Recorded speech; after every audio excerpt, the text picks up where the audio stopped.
Shalom a todos. Nuevamente hoy estamos estudiando la porción de Toledot, que lo que significa son generaciones, ¿no? Y es la historia de Isaac, de su familia. Eh, Algo que es muy lindo de la Torá es que no guarda, la Torá no pretende mostrar que somos superhumanos o que somos súper buenas personas, sino que nos muestra a las personas tal como son, las familias disfuncionales, nos muestra exactamente el problema entre hermanos, las debilidades del ser humano y sus fortalezas, ¿no? Y lo que nos enseña básicamente es que Dios jamás pidió perfección. Lo que Dios pide de nosotros es integridad, ¿ok? Decía el rabino en cierta oportunidad que él decía, no, miren, yo prefiero que la gente sepa que soy mecha corta, decía, y que tengo mi carácter fuerte. En vez de estar diciendo a toda la gente, hola, sí, claro que sí, ¿cómo que no? Y de repente venga un día y saque un ogro y de repente la gente se asuste. Eso ya no es integridad, ¿no?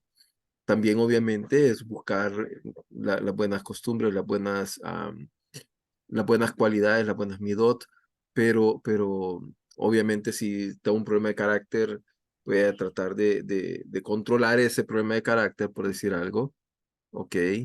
Pero la gente tiene que saber que tengo mi carácter, ¿ya? ¿Por qué? Porque eso le da luz al tercero de conocerme cómo soy para que también ellos no hagan cosas que no me gustan a mí que me hagan, ¿ya? Y ese es uno de los problemas que hoy en día tiene, especialmente una cultura progresista, llamada así de esta manera, en la cual, digamos, todo es como, digamos, como de alguna manera interpretado de que realmente lo que estamos tratando de hacer es, eh, lo que estamos tratando de hacer como sociedad es como aceptación de todo y esta aceptación de lo que es bueno llamarlo malo y a lo malo llamarlo bueno, no es algo nuevo. Esto viene de la época de Rav Shaul. Él decía, no llamen a lo bueno malo ni a lo malo bueno. Y entonces, pero ¿cuál era el problema realmente que se tenía con respecto a eso, verdad? El problema que se tenía era de que al llamar lo bueno malo y lo malo bueno, es que empezamos a crear una cultura que no sabe qué es lo que es lo correcto. Y ahí es donde vemos que la gente empieza a justificar, por ejemplo, acciones como la de Hamas. Desde ningún punto de vista, eh, decir voy a hacer ese tipo de acciones, de destruir civiles y de ocupar escudos humanos civiles, por ejemplo, es justificable por un bien de una nación, porque al final de cuentas uno descubre que el problema no es la nación, o sea, el problema no es de territorio, el problema, me acuerdo que hace casi unos 15 años más o menos Israel entregó Gaza a Palestina. ¿Por qué? Porque Gaza estuvo bajo protectorado, digamos, si se puede llamar así, israelí. Y los árabes de ese lugar dijeron, miren, queremos separarnos de Israel, queremos convertirnos en el Mónaco del Medio Oriente.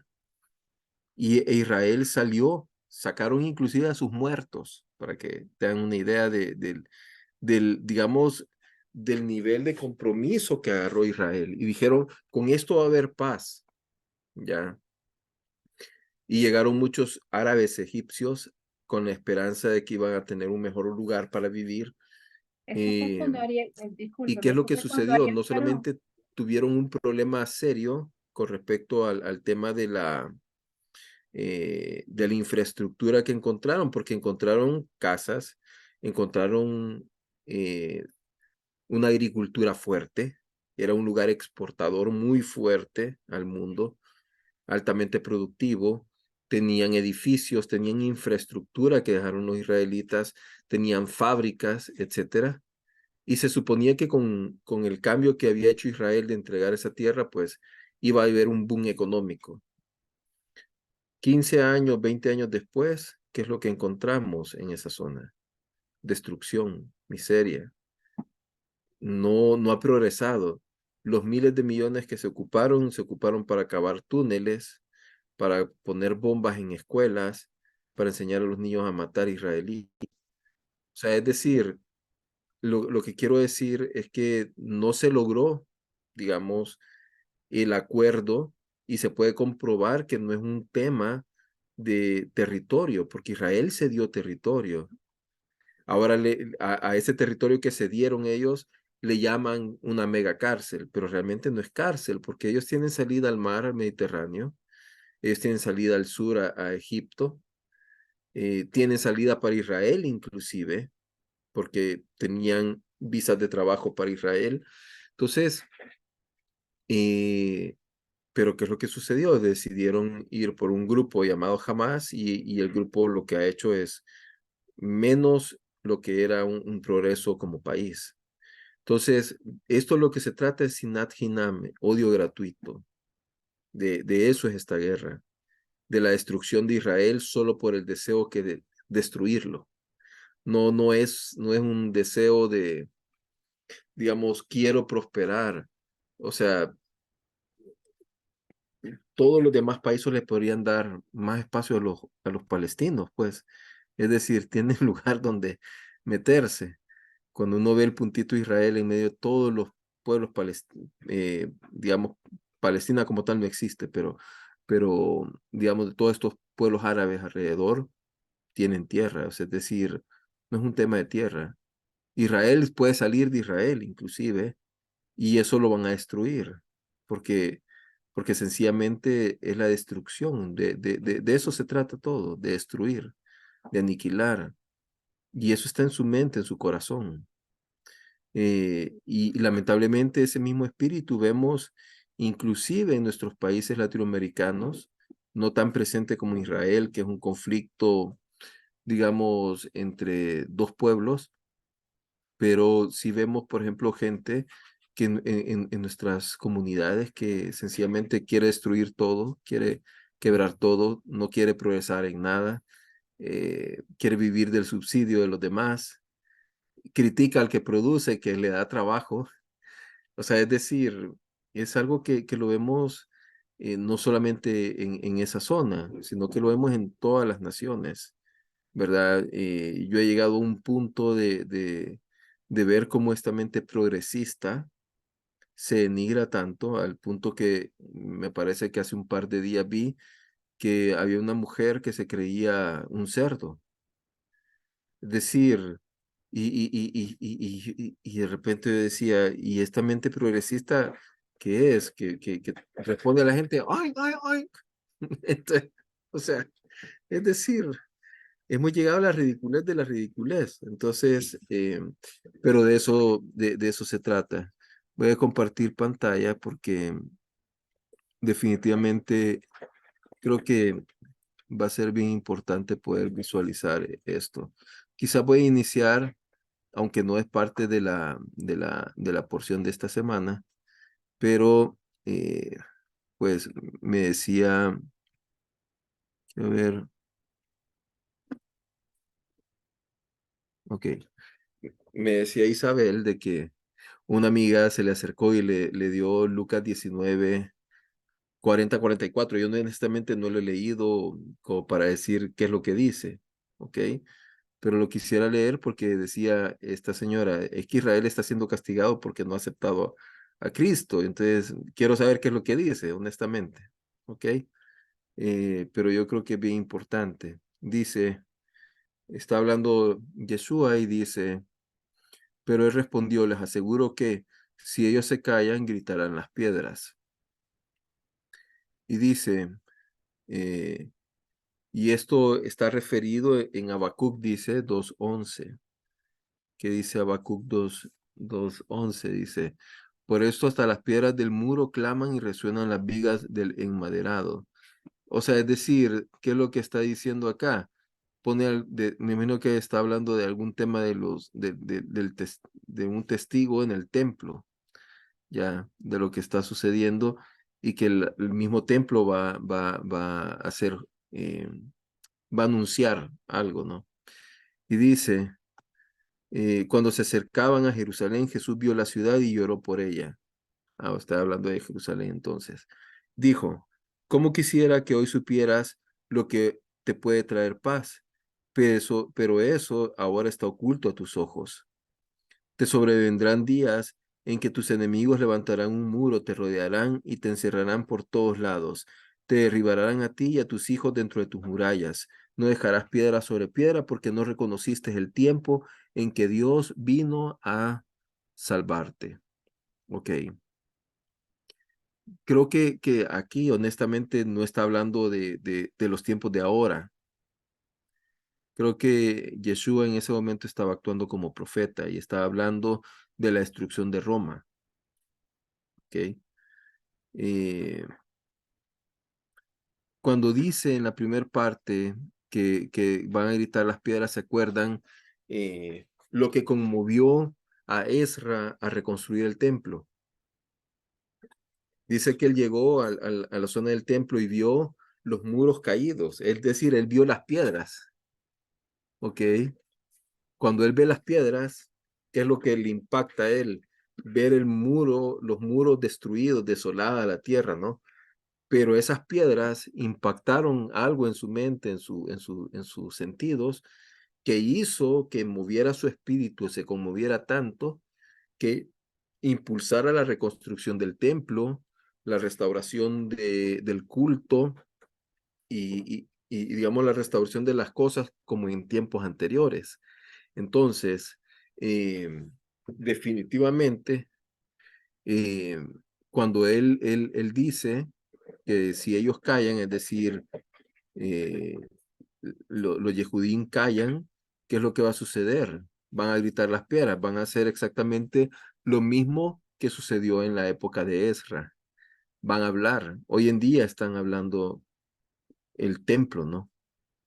Solamente la gente que va al muro de los lamentos, año con año, día con día, esa gente, esas piedras están hablando por sí solas, ¿ok?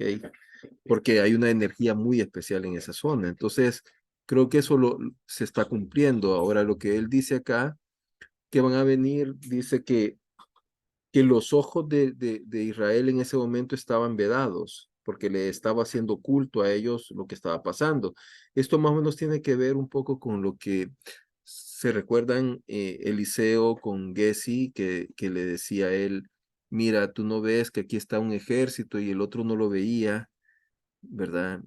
Es decir, hay ciertas cosas que suceden en el mundo espiritual que nosotros de repente podemos estar viendo, pero no lo estamos viendo lo que está sucediendo. Entonces, en ese momento Israel estaba confiado en Herodes, ¿verdad? Los jasmoneos, y lo que sucede es que ellos estaban confiando que su salvación estaba en esta gente, pero no estaban viendo que el imperio romano iba a destruir el templo tarde o temprano. Y eso es lo que está diciendo Yeshua. Miren, ustedes piensan de que este templo se va a quedar aquí, porque lo que dice, como quisiera hoy supieras lo que te va a traer paz. ¿Qué le va a traer paz a Israel? ¿Las armas? No, Dios. Es decir, Dios es lo único que nos va a traer la paz. O sea, yo lo he hallado honestamente en todas estas angustias que les digo, he hallado a Dios en cada momento.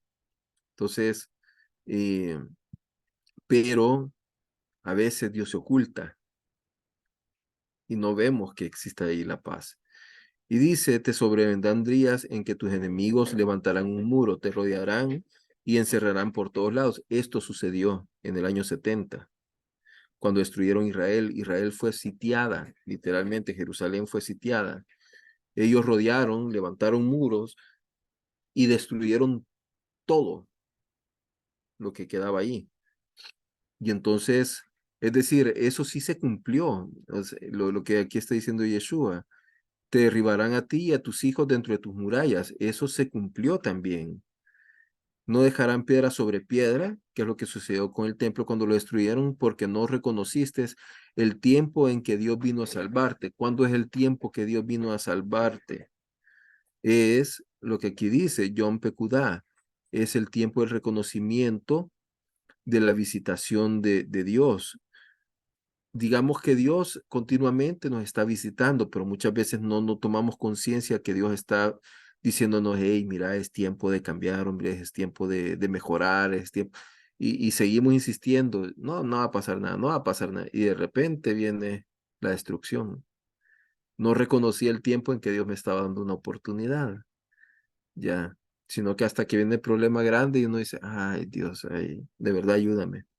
Entonces, digamos que le puedo decir honestamente, Isabel, que no está referido a estos versos, a lo que está pasando hoy en Israel.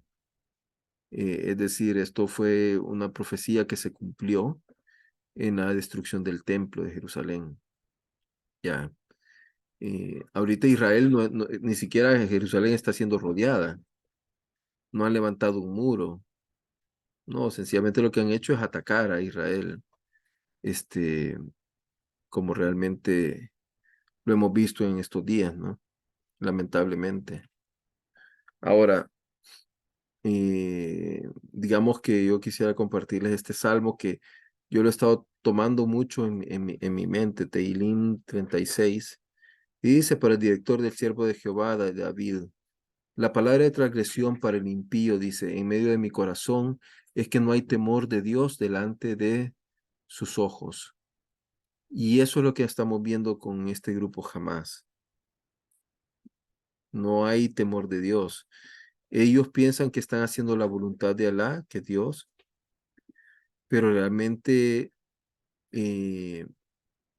no existe el temor a Dios, porque si hubiera temor a Dios, obviamente no harían lo que hacen, ¿no?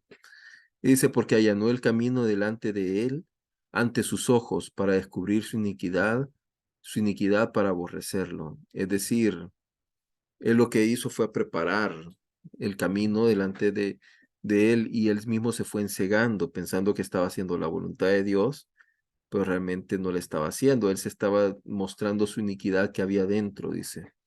Las palabras de su boca son iniquidad y engaño. Se abstuvo de aprender a mejorar. ¿Y por qué razón dice que las palabras de su boca son iniquidad y engaño? Dos palabras muy fuertes.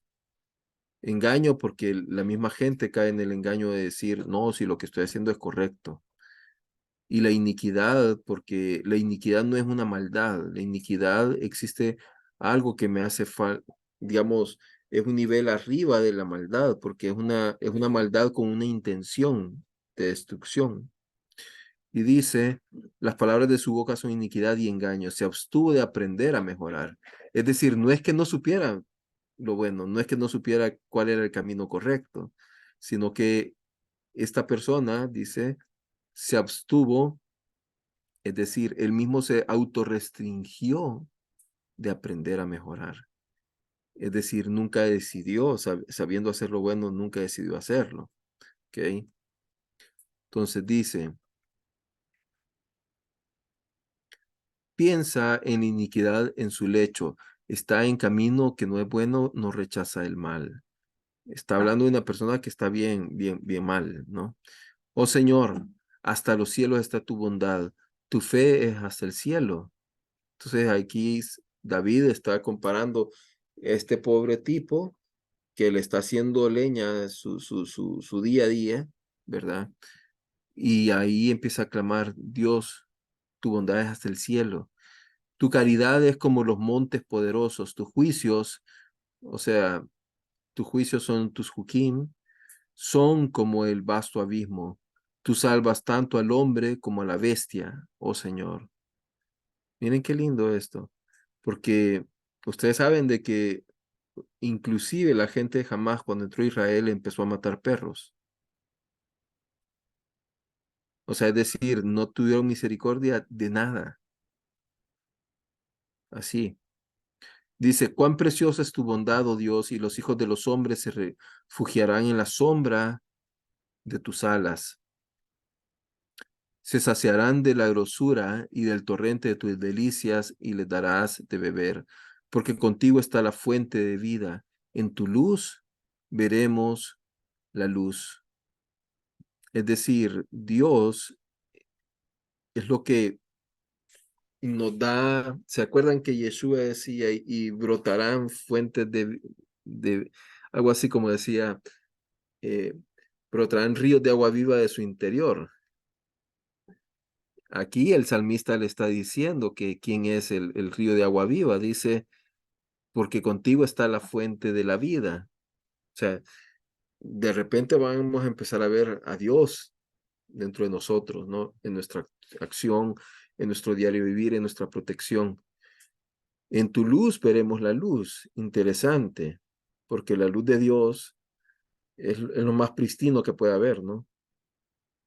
Y se extiende tu bondad a los que te conocen y tu caridad a los rectos de corazón. No venga conmigo el pie de la altivez, ni la mano de los impíos me haga extraviar. Ahí han caído los hacedores de iniquidad, fueron rechazados y no pudieron levantarse. Y honestamente yo he estado meditando en este salmo muchísimo en estos días, porque como les digo, ha sido una tras otra, una tras otra, una tras otra. Y entonces decía, ay, Eterno, ¿hasta qué momento? Entonces, pero a mí me vino esto que dice, porque contigo está la fuente de vida, en tu luz veremos la luz. Es decir, no importa qué tan oscurito esté el día, qué tan oscura está la situación de las situaciones diarias que nos están pasando, ahí vamos a ver vida, vamos a ver luz y vamos a ver la bondad de Dios, ya, la caridad de Dios en nosotros. Entonces, eh, eso quería compartirles. Luego, ya retornando a la porción de esta semana, fíjense que, digamos, sí tengo el estudio como tal de esta semana, pero yo creo que me gustaría como leer un poquito nuevamente por la idea de ir quitando un poquito de hocus pocus, ¿no? De esto. Y dice, y estas son las generaciones de Isaac, hijo de Abraham. Abraham engendró a Isaac. Entonces, dice la palabra Toldot. Fíjense que es interesante. La ciudad de Toledo en España está originada en esta porción. ¿Ok? Eh, y es interesante que las generaciones, ¿verdad? De Isaac, antes había hablado de la generación de Abraham, ya, ahora es del hijo de la promesa. Pero no solamente eso, sino que dice Abraham engendró a Isaac. Cuando dice eh, que engendró a Isaac, es interesante que la palabra que aquí se ocupa es no engendrar como tal de poner una semillita, sino que engendrar ocupa una palabra que sería nutrir, que es digamos que es diferente.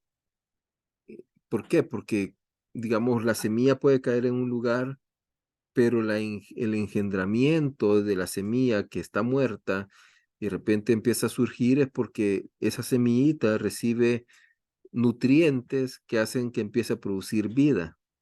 Entonces, cuando dice que Abraham engendró a Isaac, la idea que quiere decir aquí es que Abraham nutrió a su hijo y por lo tanto las características de su hijo van a ser similares a las de su padre. ¿Ok? Y dice, y tenía Isaac 40 años cuando tomó para él por mujer a Rebeca, hija de Betuel el arameo, de Padán Aram, hermana de Labán el arameo. Ok. Entonces, y es interesante que que Isaac ya era un hombre bien formado.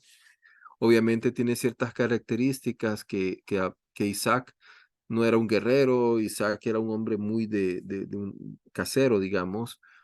Era el mami's boy, ¿verdad? Porque realmente dice que cuando murió su madre encontró consuelo en Rebeca y cuando llegó Rivka a la casa de él salió corriendo, pero Rivka realmente era una adolescente, literalmente. Había una diferencia de edad muy importante entre Isaac y Rivka.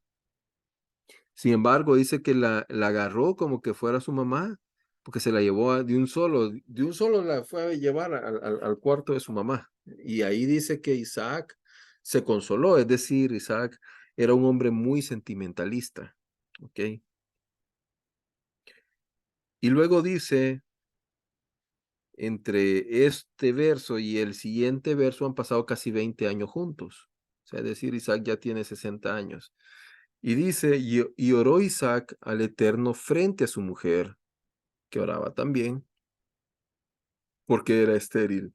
Y le tendió el Eterno y concibió Rivka, su mujer. Es decir, no sucedió nada de un milagro hasta que los dos se pusieron de acuerdo. Quizás uno oraba, el otro oraba por aparte, pero qué bonito en el matrimonio que es importante que ambos oren juntos, ¿no?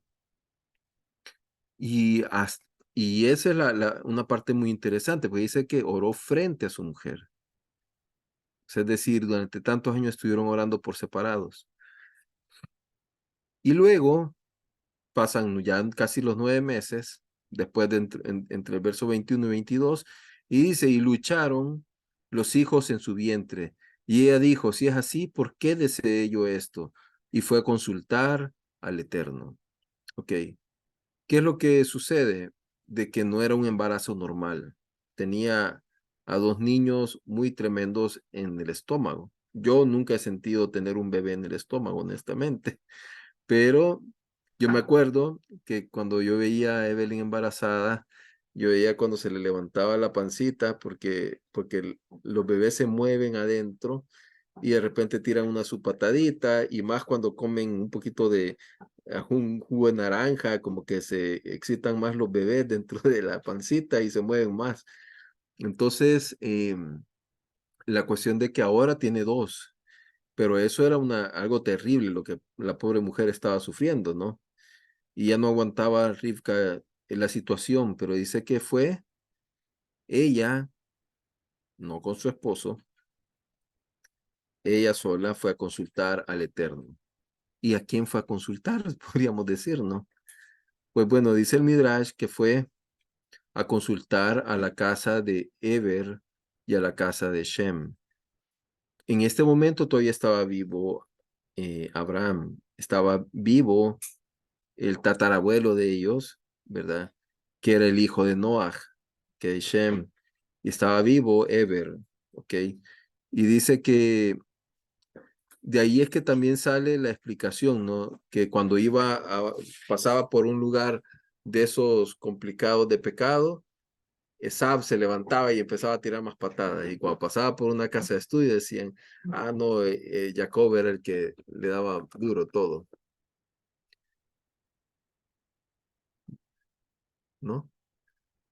Permítanme, es que me quieren hacer una consultita.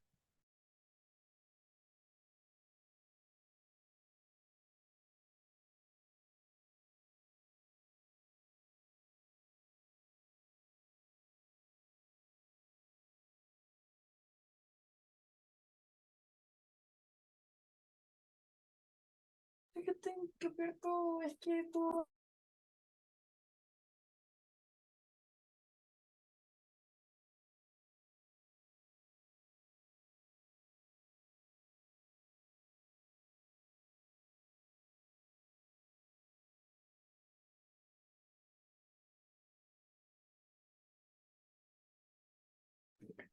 Ok, perdón. Entonces, y dice, y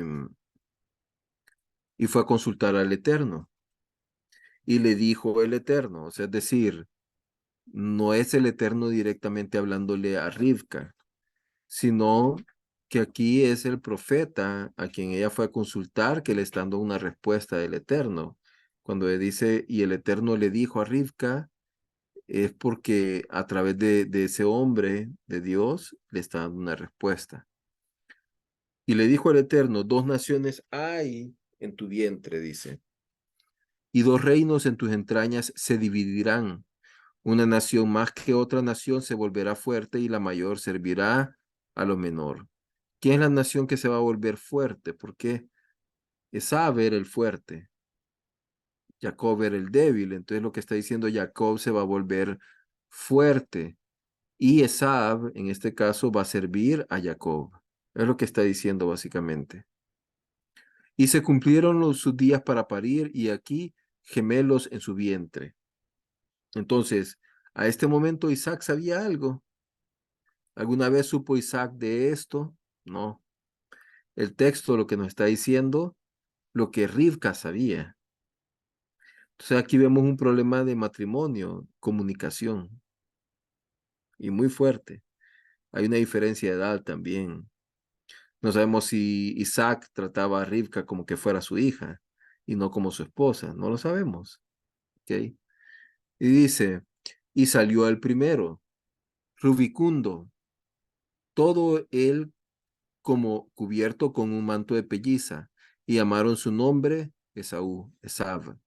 Es decir, dice el Midrash que salió con barba y hasta salió con los dientes formados, ¿va? Para decir que era ya un hombre el que salió.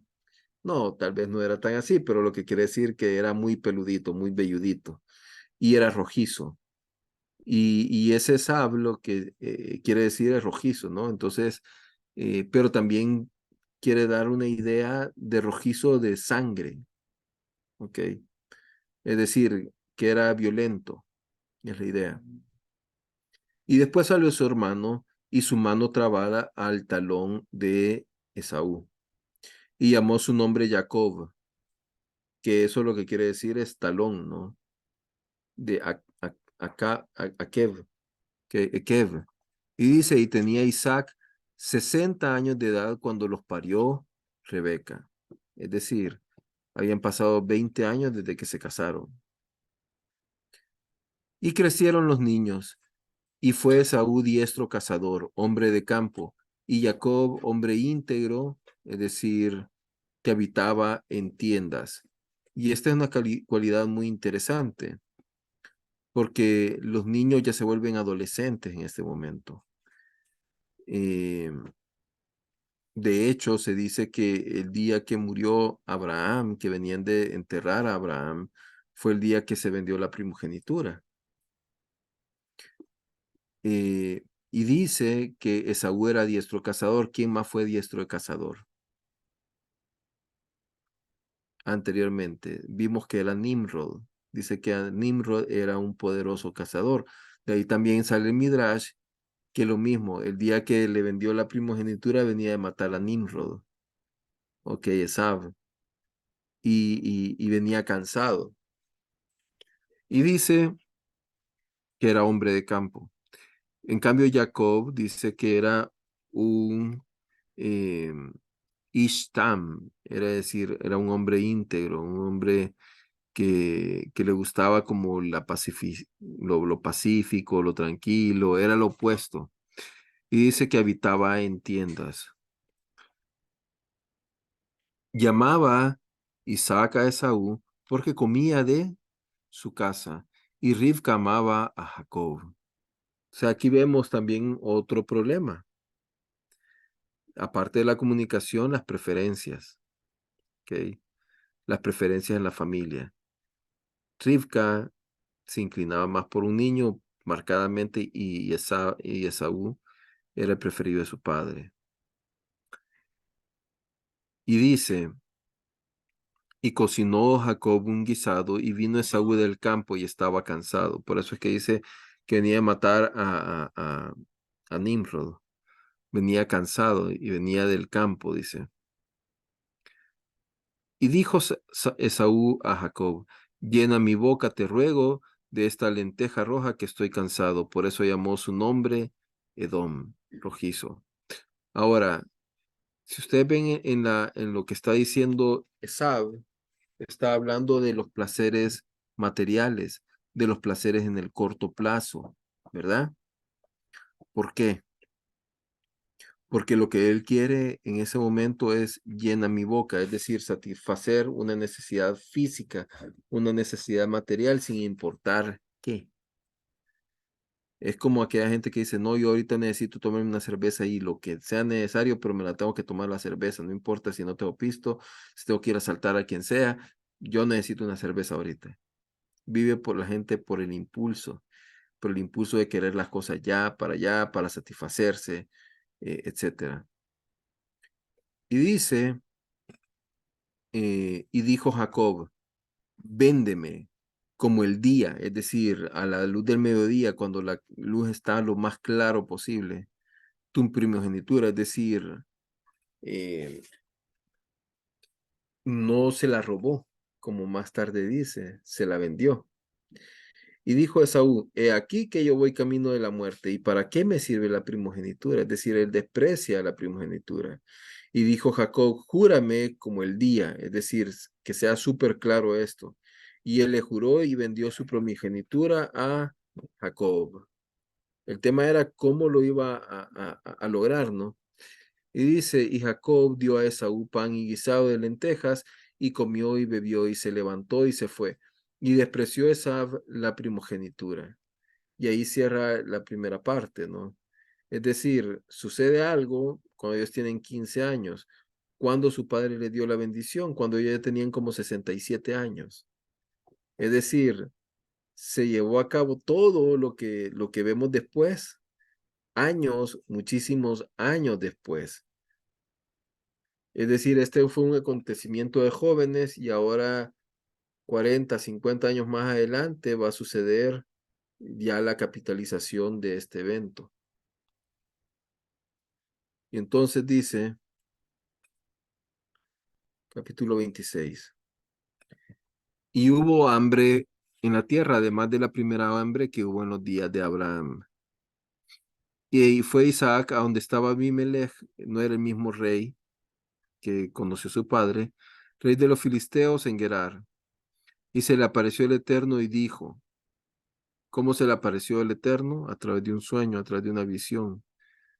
Y dijo, no desciendas a Egipto, habita en la tierra que yo te diré. De hecho, es el único patriarca que nunca salió.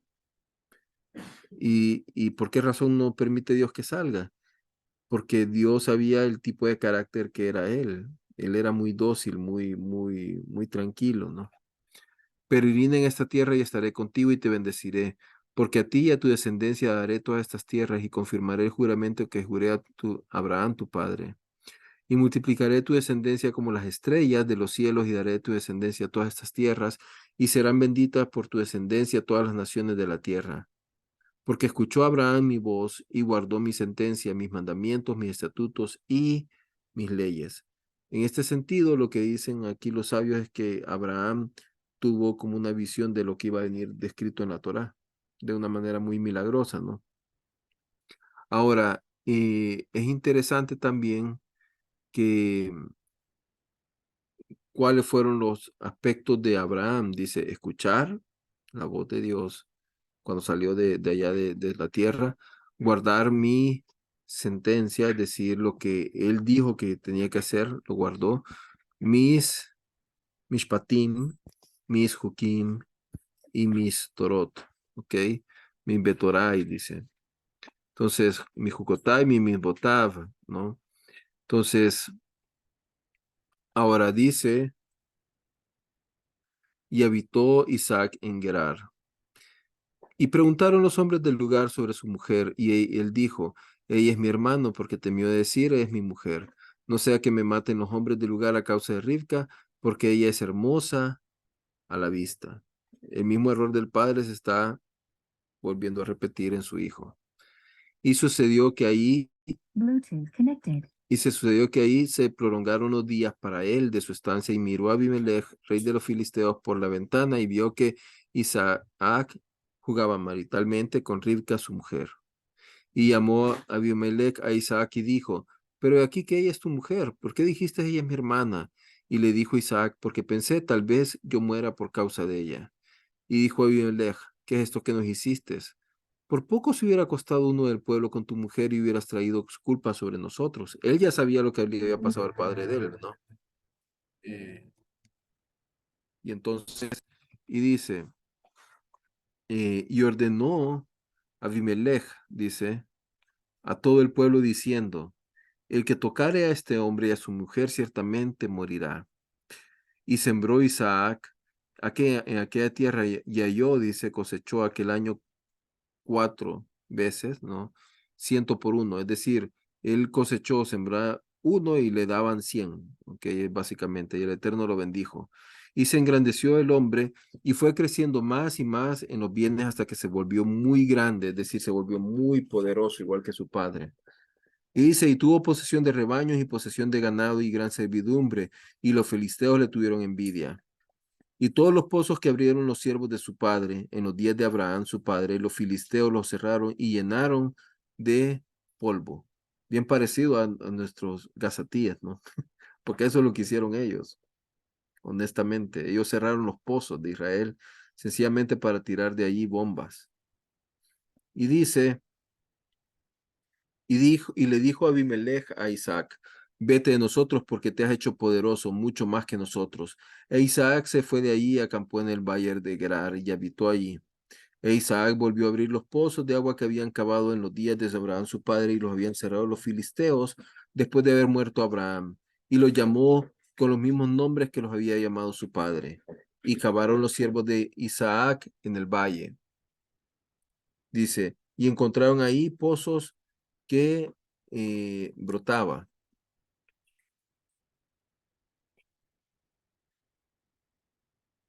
No, hija.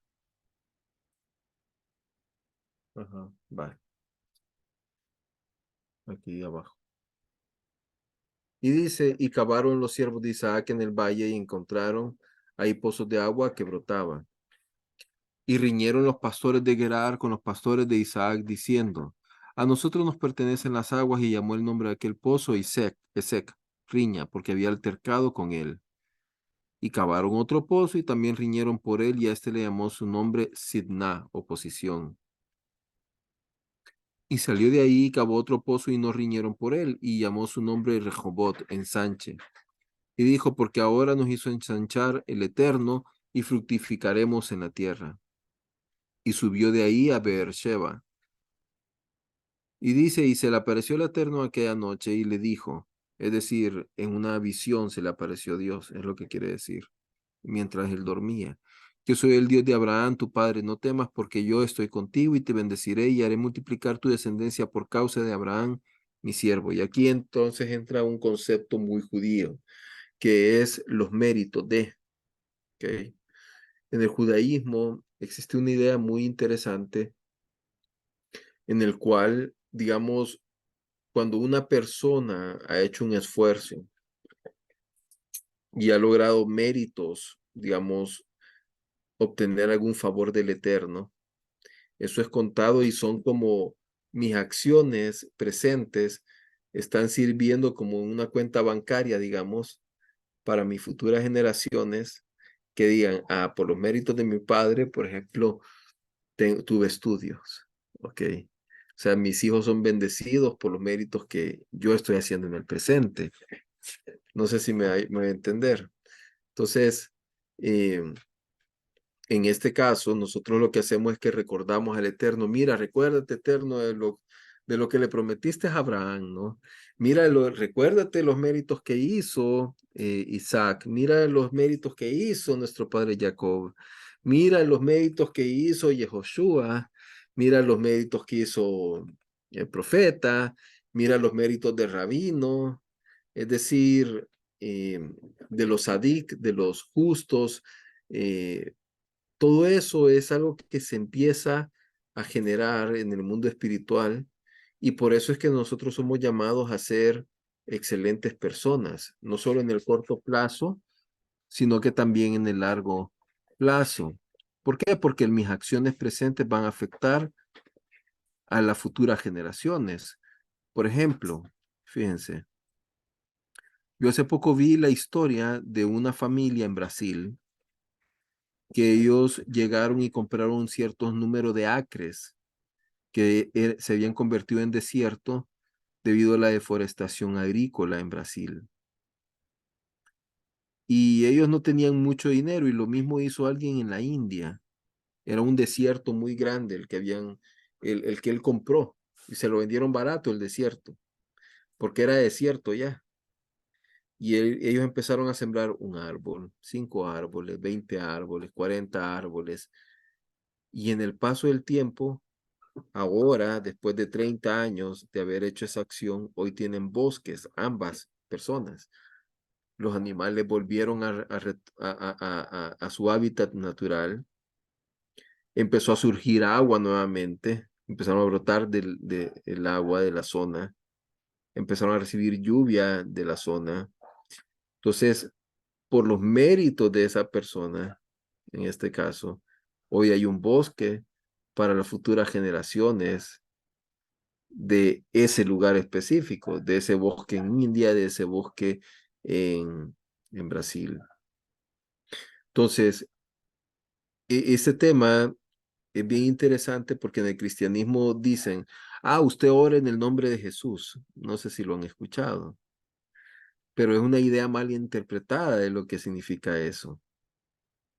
Ya lo que nosotros tenemos que decir, Yeshua hizo ciertos méritos que nos alcanzan a nosotros para que Dios responda una plegaria que estamos haciendo. Esta no es una idea que crean que solamente se aplica con Yeshua, por ejemplo. Por ejemplo, hay ciertas comunidades ortodoxas que piden a Dios en los méritos de quién, de su rabino, por ejemplo, del Baal Shem Tov. Otros dicen no, en nombre de el rabino Schneerson, por ejemplo. Es decir, es algo muy cultural en el hebraísmo, ¿no? Entonces, y ahí es cuando uno dice, recuérdate lo que le dijiste a aquella persona, y eso se volvió en algo vivo para mí. Yo lo tomé y dije, no, esto puede ser algo bueno para nosotros. Entonces, es la idea de los méritos. Por eso es que dice, voy a hacer multiplicar tu descendencia por causa de Abraham, mi siervo, es decir, por los méritos de tu padre, que hizo méritos, te voy a bendecir a ti. Entonces es como una invitación, Isaac, haz méritos tú también. Y dice, y edificó ahí un altar y oró en nombre del Eterno, y extendió ahí su tienda, y abrieron los siervos de Isaac ahí un pozo. Se dice que lo que hizo Abraham rico y lo que hizo a Isaac rico fue la capacidad de abrir pozos. Y dice, y Abimelech vino a él desde Gerar en compañía de sus amigos y de Pijol, el jefe de su ejército. Y les dijo a Isaac, ¿por qué venís a mí? Pues me habéis aborrecido y me echasteis de entre vosotros. Y dijeron, vimos plenamente que el Eterno estaba contigo y dijimos, haya te ruego juramento entre nosotros y tú, y haremos alianza contigo de que no nos harás mal, así como nosotros no te hemos tocado ni te hemos hecho solamente bien y te enviamos en paz. Tú eres ahora bendito del Eterno. Y les dio un banquete y comieron y bebieron. Y se levantaron de mañana muy temprano y juró cada hombre a su compañero y los envió a Isaac y se separaron de él en paz. Fíjense que es tan importante la palabra y este juramento que ellos hicieron que en el futuro también sirvió para que Israel no destruyera estas tierras en la época de la conquista. Y dice, y se levantaron de mañana muy temprano y se separaron al final de cuentas en paz. Y sucedió en aquel día que vinieron los siervos de Isaac y le velaron sobre el pozo que había cavado y le dijeron, hemos hallado agua. Y lo llamó Shiva. Okay, esto es 7, ¿no? Por lo tanto, el nombre de la ciudad fue Beersheba hasta este día. Y dice, y sucedió que cuando tenía Esaú 40 años de edad, tomó por mujer a Yehudit, dice, hija de Beeri, Eliteo, y a Basemat, hija de Elón, Eliteo. Y fueron ellas rebeldes de espíritu para Isaac y Rivka. Ahora, aquí es bien interesante porque ya habían pasado entre lo que nacieron los 15 años, ahora ya tiene 40 años Esab, ¿no? Y vemos cómo la historia va corriendo entre versos y versos. Ahora, es interesante que él toma mujeres cananeas, pero ¿por qué Dios dijo que no tenían que tomar mujeres cananeas? Sino que, porque ya dijo, le había dicho Dios a Abraham, mira, voy a destruir totalmente a esta tierra, los voy a vomitar de esta tierra, van a ser destruidos. Cuando ellos estaban mezclando con esta gente, qué es lo que estaba sucediendo, también iba a ser destruido sus futuras generaciones. Entonces, ¿cómo iba a haber en el futuro una descendencia que iba a ser para siempre? Era imposible porque estaban desobedeciendo la voz de Dios al casarse con algo que Dios ya había dicho, lo voy a destruir. Por eso es que no se casaban con las cananeas, ¿ya?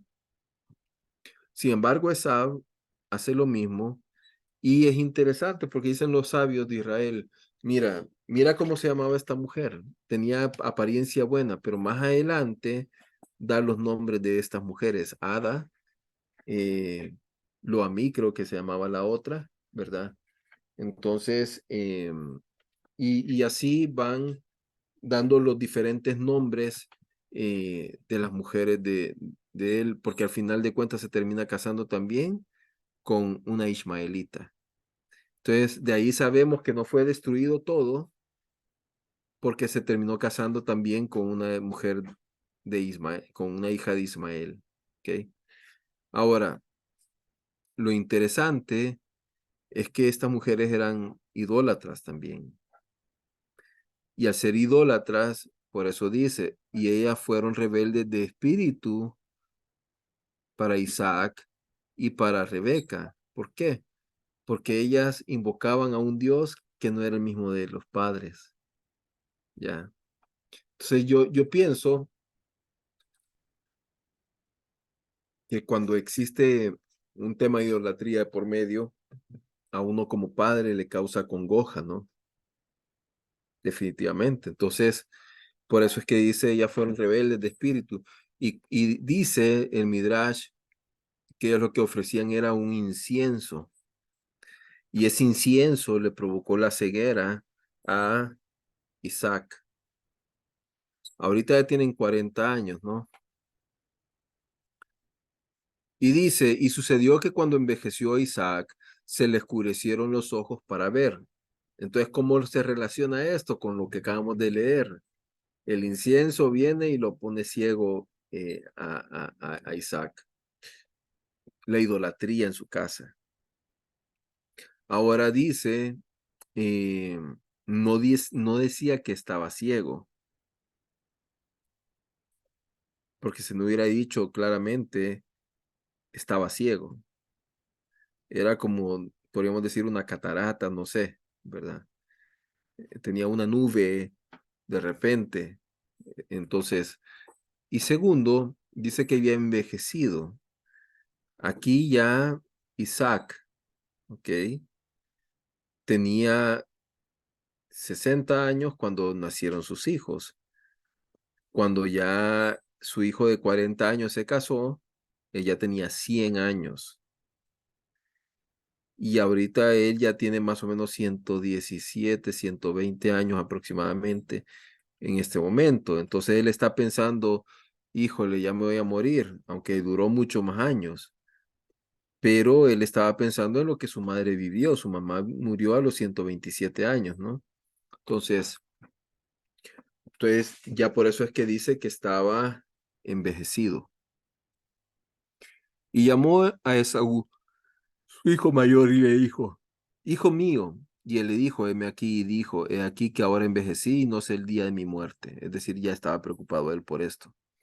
Y ahora toma, te ruego tus armas, tu espada, tu arco, y sal al campo y coge caza para mí. Entonces le va a dar bendición al mismo muchacho que 50 años había dicho, hey, no me interesa esto. Ahora, eh, fíjense las cualidades que dice Isaac de su hijo, que los conocía.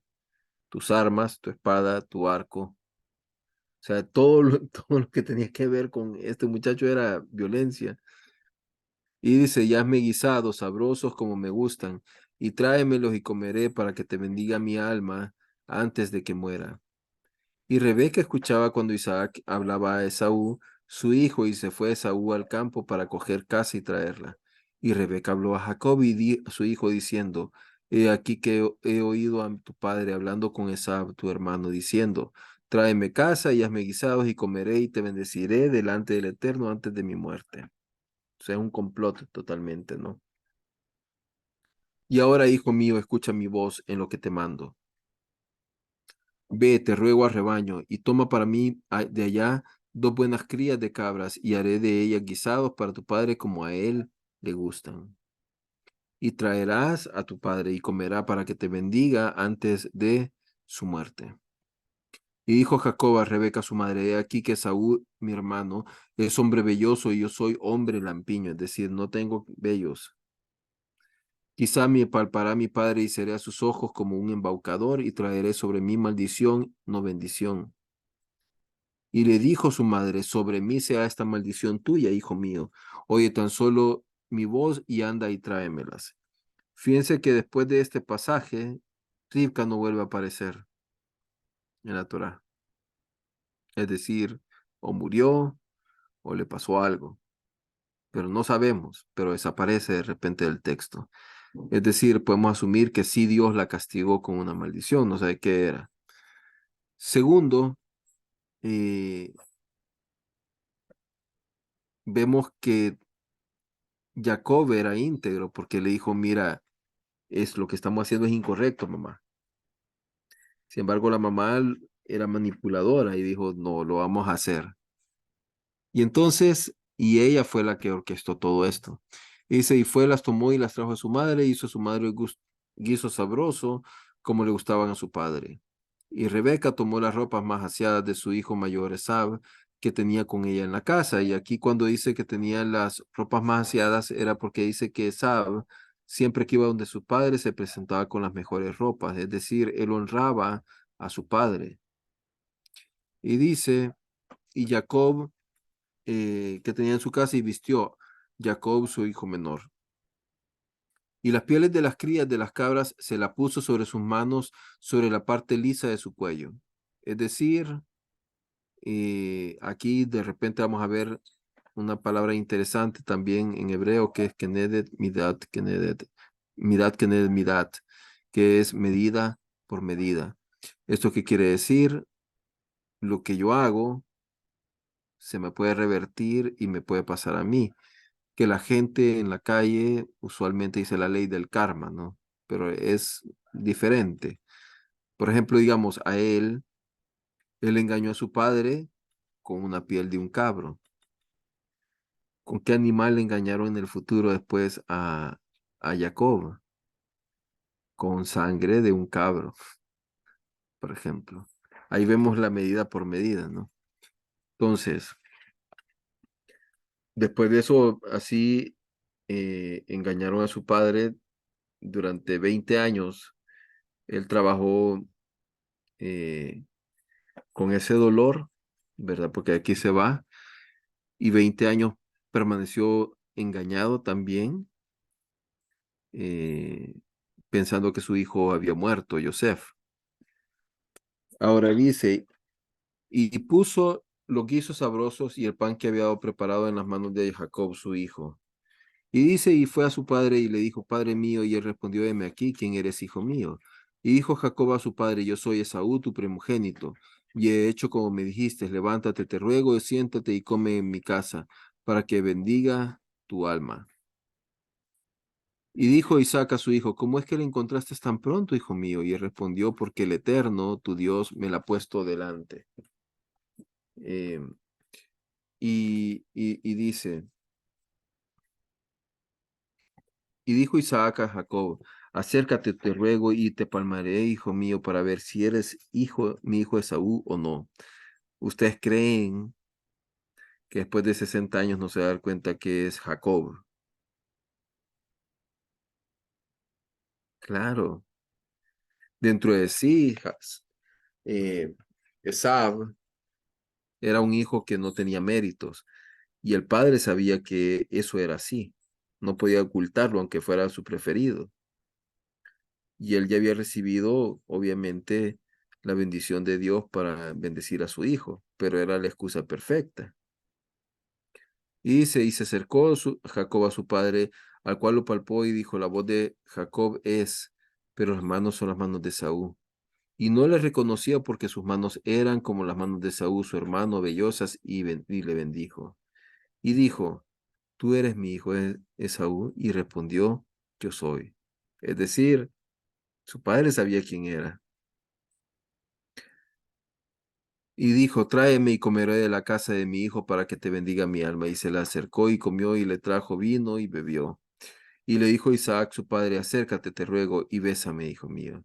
Y se acercó pues y le besó. Y él olió el olor de su vestido y le bendijo, diciendo, mira, el olor de mi hijo es como el olor del campo que el Eterno ha bendecido. Y aquí es donde dicen de que Isaac tuvo la capacidad de oler el jardín del Eterno, es decir, el jardín del Edén, y se inspiró en profecía. Y dice, Dios te dé el rocío del cielo, de lo mejor de la tierra y abundante trigo y mosto. Sírvanle pueblos y se postren ante ti naciones. Sé Señor de tus hermanos y se postren ante ti los hijos de tu madre. Los que te maldijeren sean malditos y benditos los que te dijeren. Y aconteció que cuando Isaac terminó de bendecir a Jacob, y no bien hubo salido Jacob de la presencia de Isaac su padre, cuando Esab, su hermano, llegó de su casa. E hizo él también guisos sabrosos, y le trajo a su padre, y le dijo a su padre, levántese, padre mío, y coma de la casa de su hijo, para que me bendiga tu alma. E Isaac, su padre, le dijo, ¿quién eres tú? Y él le dijo, soy tu hijo, tu primogénito Esaú. Y se estremeció Isaac con gran estremecimiento hasta lo sumo y dijo, ¿quién, pues, y dónde está aquel que cogió la casa? Dice, y me la trajo, y yo he comido de todo antes que tú vinieses y le he bendecido.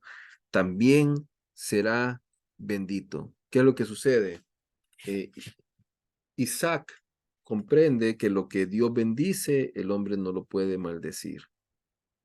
Ya. Por eso es que él dice, ya lo bendije, ya está bendito por el Eterno, no lo puedo bendecir, también él va a ser bendito. Por eso es que no maldijo a su hijo Jacob. Cuando Esaú escuchó las palabras de su padre, lanzó, dice, una muy grande y amargura exclamación y dijo a su padre, bendíceme también a mí, padre mío. Y él le dijo, vino tu hermano con astucia y tomó tu bendición. Y entonces él dijo, por esto se le nombró con su nombre Jacob, porque me ha engañado estas dos veces. Tomó mi primogenitura y he aquí que ahora me ha quitado mi bendición. Y dijo, por ventura has reservado una bendición para mí. E Isaac respondió y dijo a Esaú, he aquí que por señor tuyo lo he puesto, y le he dado por siervos a todos sus hermanos, y de trigo y mosto le he provisto. ¿Y para ti qué podré dar será ahora, hijo mío? Y dijo Esaú, no tienes más que una sola bendición, padre mío. Bendíceme porque también a mí, padre mío. Y alzó Esaú su voz y lloró. Y respondió Isaac, su padre, y le dijo, he aquí que en lo mejor de los lugares de la tierra estará tu morada, y donde el rocío de los cielos cae de lo alto, y por tu espada vivirás. Y esto lo vemos hasta el día de ahora. Esab vive por su espada. Y a tu hermano servirás, mas cuando te angusties, romperás su yugo sobre tu cuello.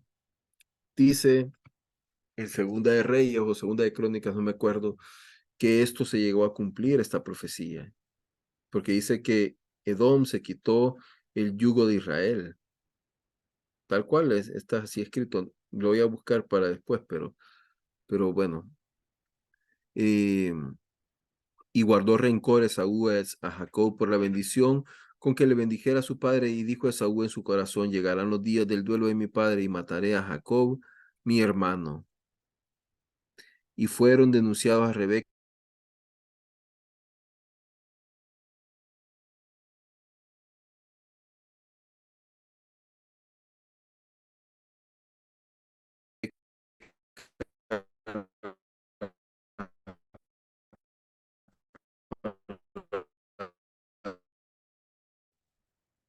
aquí que Esaú la casa de Rachel te pase de tu hermano, dice, hasta que desaparezca la ira de tu hermano contra ti y olvide lo que has hecho, y yo enviaré y te tomaré de ahí, porque he de ser privada por vosotros dos en un día. Y dijo Rebeca a Isaac, estoy hastiada de vivir a causa de los hijos de Het. Si Jacob toma mujer de las hijas de Het como estas hijas de esta tierra, ¿para qué quiero yo la vida? Entonces, eh, hasta acá vamos a llegar porque tengo que ir a recoger a Pablito, pero voy a dejar de grabar. Permítanme. Dejar de compartir. A ver.